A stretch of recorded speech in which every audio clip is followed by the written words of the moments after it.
Hello friends, welcome back to education channel all in one. जैसा कि आप सब जानते हैं कि सुप्रीम कोर्ट ने 28/11/2023 को NIOS डीलेट को इनवैलिड अनाउंसमेंट कर दी थी। तो इसके बाद से ही जो सारे कैंडिडेट्स हैं NIOS डीलेट के वो बहुत ही डिप्रेशन में चले गए, बहुत परेशान हैं, बहुत दुखी हैं। इसके बावजूद भी कि हमारे जो बहुत ही माननीय पप्पू सर, बोहरा सर और भी बहुत सारे जो हैं वो दिल्ली में बैठे हुए हैं, बहुत ही कोशिश कर रहे हैं, अलग अलग नेताओं से बात कर रहे हैं कि किसी तरह भी शिक्षा मंत्री धर्मेंद्र प्रधान जी से बात हो जाए, लेकिन अभी तक उनसे कोई भी मीटिंग नहीं हो पाई है। तो और यहाँ आपको पता है कि 28 जो है दिसंबर तक रिव्यू पिटीशन जो है कोर्ट में डालनी है, और इसके लिए बहुत ही अच्छे वकील की ज़रूरत है, जो कि हमें मतलब कि हमारा जो है NIOS डीलेट का कुछ मतलब कि अच्छा बन जाए या फिर उसको राजपत्र में शामिल किया जा सके। तो इसी के बारे में हमारे जो माननीय पप्पू सर हैं वो कपिल सिब्बल जो कि सुप्रीम कोर्ट के बहुत ही जाने माने वकील हैं और बहुत ही ज़्यादा हाई फाई हैं, जिन्होंने बीएड और ईटीटी के जब केस हुआ था तो उसमें ईटीटी को जिताने में इन्हीं का हाथ है, और बहुत ही अच्छी तरह से ये अपनी बातों को जो है वो रखते हैं कोर्ट में, मतलब सुप्रीम कोर्ट में। और बहुत ही तो पप्पू सर इनसे बातचीत करने के लिए, रिट पिटीशन डालने के लिए इनसे मिलते हैं, और ऐसा माना जाएगा कि अगर कपिल सिब्बल जी हमारी जो है वो केस लड़ते हैं तो हमारी जो NIOS डीलेट की जो जीत है वो निश्चित है, पक्की है, क्योंकि ये अपनी बातों को बहुत ही अच्छी तरह से रखते हैं।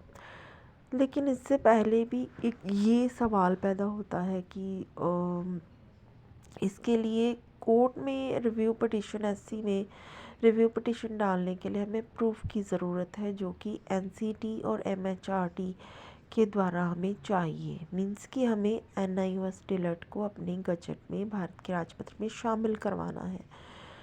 तो अभी तक बहुत सारे पॉजिटिव वाइब्स आ रहे हैं, क्योंकि बहुत सारे नेताओं से मुलाकात भी हुई है और सभी ने सपोर्ट किया है कि NIOS डीलेट को मान्यता दी जाए, उसको वैलिड कराया जाए। तो हो सकता है आने वाले कुछ दिनों में या एक हफ्ते में, 2 हफ्ते में कोई अच्छी खबर सुनने को मिल सकती है। इसके साथ साथ रिट पिटीशन का भी 28 से पहले जो है रिव्यू पिटीशन डाली जाएगी, और उसमें हमारे वकील रहेंगे कपिल सिब्बल जी। तो लेकिन यहाँ पर आप ये भी जानते हो कि कपिल सिब्बल जी की जो फ़ीस है वो एक ही सुनवाई की फ़ीस कम से कम 10 से 15 लाख या 20 से 25 लाख तक होती है। तो इसके लिए आप सबको मीन्स कि 14 लाख जितने भी आप हैं अभी सभी को सहयोग देना पड़ेगा। अगर आप सभी मिलकर ये सहयोग करते हो तो सुप्रीम कोर्ट में हमारी जीत पक्की है, क्योंकि अगर कपिल सिब्बल जी हमारे वकील रहेंगे तो निश्चित ही NIOS डीलेट की जीत होगी। तो सभी इस समय, ये समय है एकजुट होने का, तो सभी जो है NIOS डीलेट वाले अभी एकजुट हो जाएं और पूरा समर्थन करें, अपने समर्थन करें, ताकि हम एक अच्छा सा वकील करके अपने NIOS डीलेट को जीत जो है वो दिखा सके। तो इसके साथ साथ एक बात और भी है कि अगर किसी भी माननीय मंत्री से हमारी जो है वो धर्मेंद्र प्रधान जी से मुलाकात नहीं करवाई जाती, मीटिंग नहीं करवाई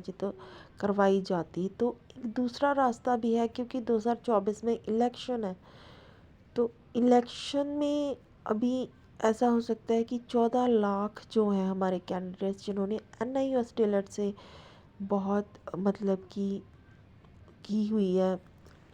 डीलेट, तो अगर कोई भी जो है एजुकेशन मिनिस्टर से हमारी अपॉइंटमेंट नहीं करवा पाते हैं, तो इसका सीधा है कि 14 लाख जो है इलेक्शन में वोट जो है वो नेताओं को नहीं देंगे। तो ये आप ठान लीजिए कि अगर हमारा जो काम है, हमारा जो एनएस टिलट को मान्यता पत्र नहीं मिलता या फिर उसको राजपत्र में घोषित नहीं किया जाता, तो हर एक स्टेट अपने अपने स्टेट में ये पक्का डिटरमाइन कर ले कि हम किसी को भी वोट नहीं देंगे। लेकिन इससे पहले जो है वो काम जो अपना एनएस को वैलिडिटी मिलेगी, क्योंकि 24 में इलेक्शन है और इसको देखते हुए हो सकता है कि जल्दी से जल्दी कोई गुड न्यूज़ मिले, क्योंकि 2024 में इलेक्शन है और जल्दी से जल्दी इलेक्शन होने से पहले ये काम जो है होना चाहिए, क्योंकि इलेक्शन के कारण हो सकता है कि हमारा जो एनएस टिलट को राजपत्र में शामिल किया जाए और हमें जल्दी ही कोई गुड न्यूज़ सुनने को मिल जाए। तो इसके लिए आप सबको मिलकर एक साथ आगे आना होगा, सहयोग करना होगा, क्योंकि हमें एक अच्छे एडवोकेट की ज़रूरत है। और आप सभी को पता है कि कपिल सिब्बल जी एक बहुत ही अच्छे एडवोकेट हैं, जो कि बहुत ही अच्छी तरह से सुप्रीम कोर्ट में अभी इन बातों को रखते हैं और केस को हमेशा जीतते भी हैं।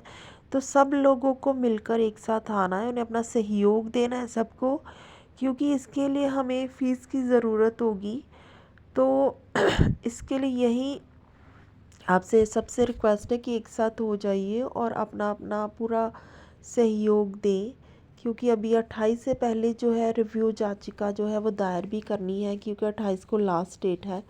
तो सभी मिलकर अपना अपना सहयोग दें। तो यही थी आज की अपडेट। Thank you.